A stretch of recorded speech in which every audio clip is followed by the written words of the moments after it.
What did you think of Jeff bringing Vince Russo in as a writer there? Oh my goodness. That's still a mystery to me. I mean, Vince Russo is counter to everything that I ever believed in the wrestling business. Everything. I mean, I would say that Vince Russo doesn't like wrestling, or doesn't like wrestlers. I've never been able to figure that out. And Jeff and I were estranged and didn't talk for a number of years. And when we finally patched things up and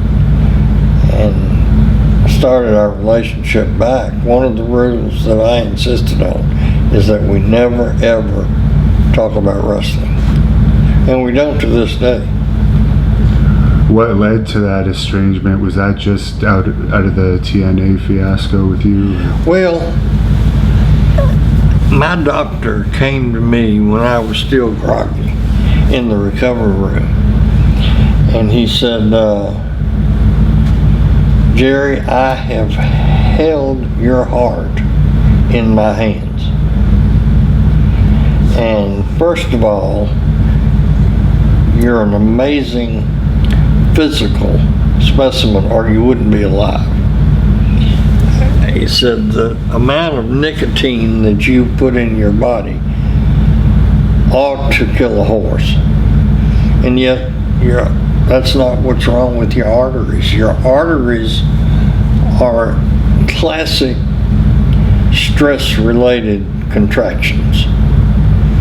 And he said, so when you go home from the hospital,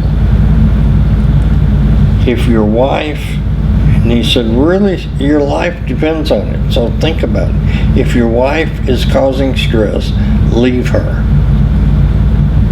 If your children are causing stress, leave them. If your work is causing stress, leave it. Otherwise, you will die. Now, that's pretty powerful. And so I went back and Jeff and I had some very emotional times with both of us crying when I would say, Jeff, I just need to get out. Let me give you my stock. Every time I look at Dixie Carter, I want to strangle her. And that's not healthy. Let me get out. And then me and Jeff's mother were divorced. We were married just 9 years. Deborah and I have been married 47 years, so. But anyway, it didn't work. And he said, no, you left me, and now you're trying to desert me again. So I said, well, we got to do something different. So I found some investors that were willing to give Jeff and I the money to start over and just let the Carters have TNA, because they wouldn't have lasted as long as the Von Erichs did. And so Jeff and I would talk about it often, and he'd say, well, how are they doing? I said, they're right on board. And I went to New York, and I got a little scared. I don't know if you know New York, Brighton Beach. No. Well, it's where the Russian mob lives, and the Russian community. And when you walk down the street at Brighton Beach, the storefront signs are all in the Russian language. I mean, it's Little Russia. And these were principals in the hierarchy, and unbelievable money. They carried me to a dinner that I'm sure cost $35,000-$40,000. I mean, dancers, entertainment like you wouldn't believe. But at any rate, they were on board, and I got a call from one of the principals, and I won't name him. And he said, I've got a friend that is the national Sambo champion, and he is 6'10", 320 pounds, and he wants to be in the wrestling business. I said, can he wrestle? He said, amateur, Sambo. And I said, all right, let me see what I can do. So I called Jeff, and I said, Jeff, we need to sign this guy at TNA.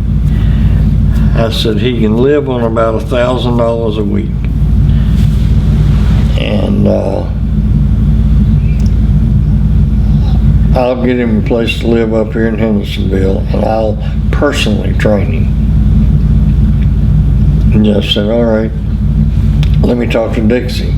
Dixie came back and said, no, we can't afford $1,000 a week for somebody to train. I said, Jeff, did you tell her this guy is bigger than Hulk Hogan?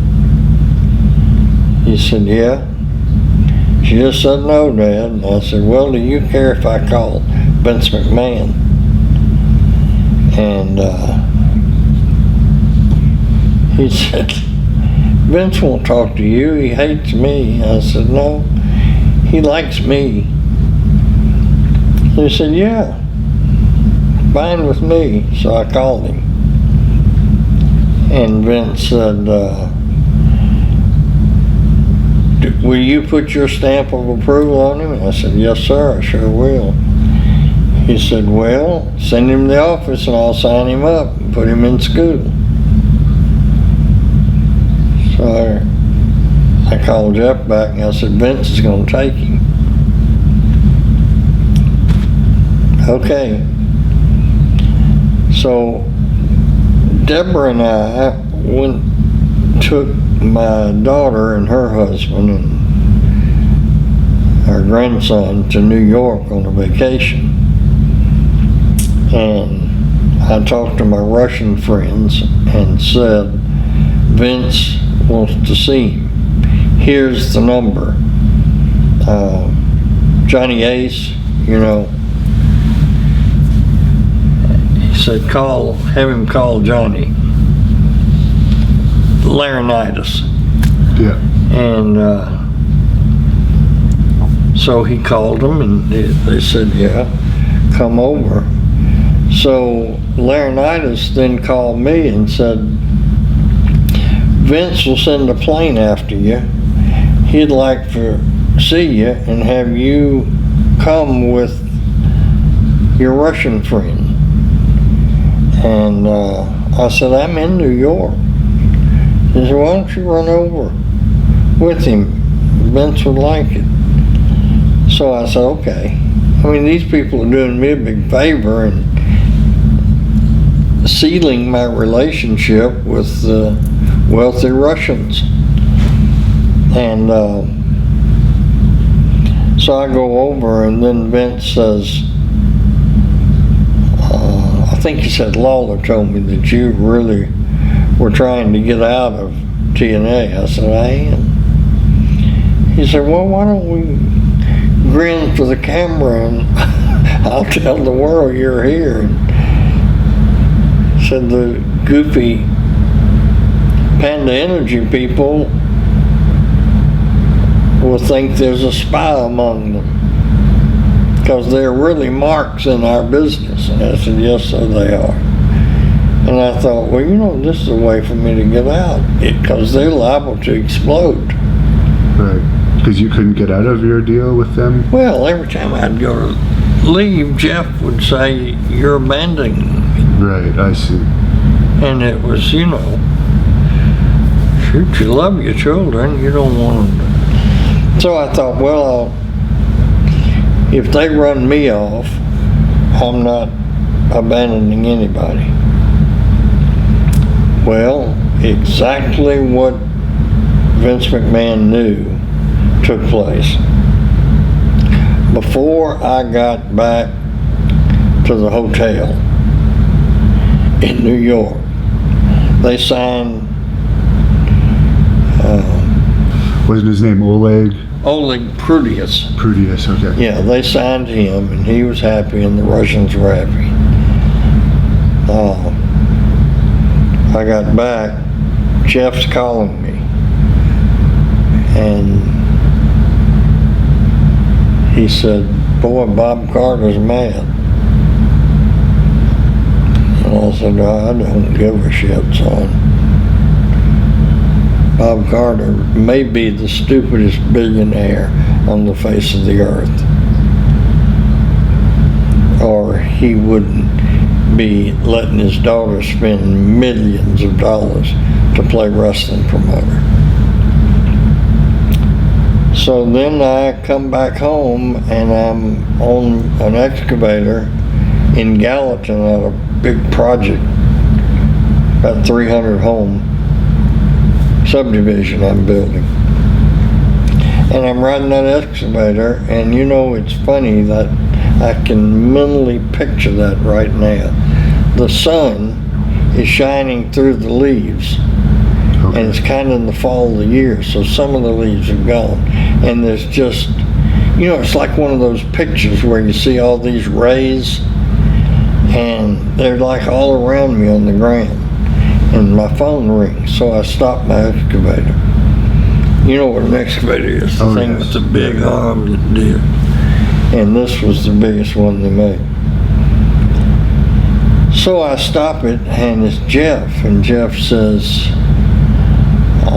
"Well, your little shenanigan with Vince's picture, I may get fired." I said, "Why would they fire you? You wasn't up there." "Well, you're my dad." I said, "Well, I'm sorry they got mad. Dixie had a chance to take Oleg and wouldn't. So I'm trying to keep the Russians over here as a plan B, and I'm sorry." He said, "Well, Bob Carter's going to call you, and it ain't going to be a good call."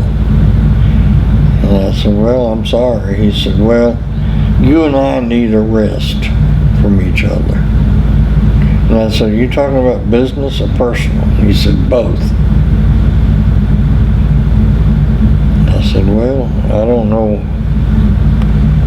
how to take this, son. You know I want it out." And he said, "Let me tell you something. You and I both know you are a genius, and this was your way to get out. Don't try to bullshit me that you didn't know how Bob Carter would react." And I said, "Well," I said, "you need to think about this, because this is pretty drastic behavior." And I said, "What are we going to do with the Russians? Are we going to follow up or not follow up? Because they're ready with millions of dollars." And he said, "Well, let's just see what shakes out." And Bob Carter then called the next day and says, "I can't believe you would double cross me like this." I said, "Bob, you've been doing everything in the world to get people to notice TNA. And I make one trip to New York, and you've got more publicity on social media than you have since you bought into this damn business." Yeah, I actually remember that it was on all the wrestling news sites when you. Yeah. And he said, Well, I look on it as being a traitor. And he said, we can't work together anymore. I said, well, I understand that. You gonna buy my stock? Or am I gonna have to sue you? He said, I'll buy it. I'll have my lawyer call me. So they paid me a fair price for it, what I asked for. And I got out. In the meantime, Jeff and I didn't talk for 4 or 5 years. That's why it's painful to talk about it.